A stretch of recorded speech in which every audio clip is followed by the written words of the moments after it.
Universal gas constant. Universal gas কনস্ট্যান্টের value অনেকগুলো হয়, তার মধ্যে খুব কমন ভ্যালু হচ্ছে বেসিক্যালি এই কটা: 1.987, 8.314, 0.0821। তাই ইউনিভার্সাল গ্যাস কনস্ট্যান্টের ভ্যালু নিয়ে অনেকেরই কনফিউশন থাকে যে ইউনিভার্সাল গ্যাস কনস্ট্যান্টকে ইউজ করে আমরা একটু অনেক নিউমেরিক্যাল করতে হয়, সেই নিউমেরিক্যালে কোনখানে কোন ইউনিভার্সাল গ্যাস কনস্ট্যান্টের ভ্যালুটাকে আমরা ইউজ করব।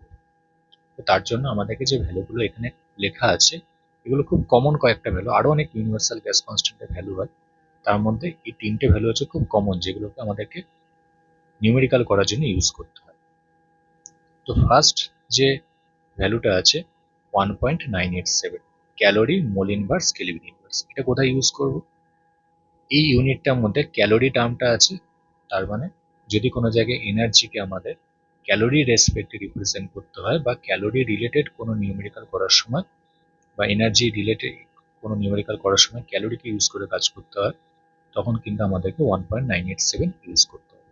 সিমিলারলি 8.314 কোথায় ইউজ করবো? যখন কোনো জায়গায় আমাদের এনার্জি ক্যালকুলেশন করতে হবে, যে এনার্জির ইউনিট জুলে থাকবে, সেই জায়গায় কিন্তু 8.314 ইউজ করবো।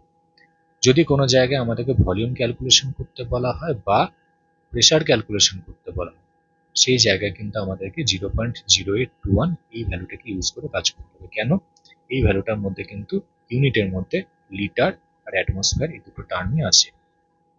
তার মানে যদি কোনো জায়গায় আমাদেরকে ভলিউম ক্যালকুলেশন করতে হয় বা প্রেশার ক্যালকুলেশন করতে হয়, তখন কিন্তু 0.0821 এই ভ্যালুটাকে ধরে কাজ করতে হবে।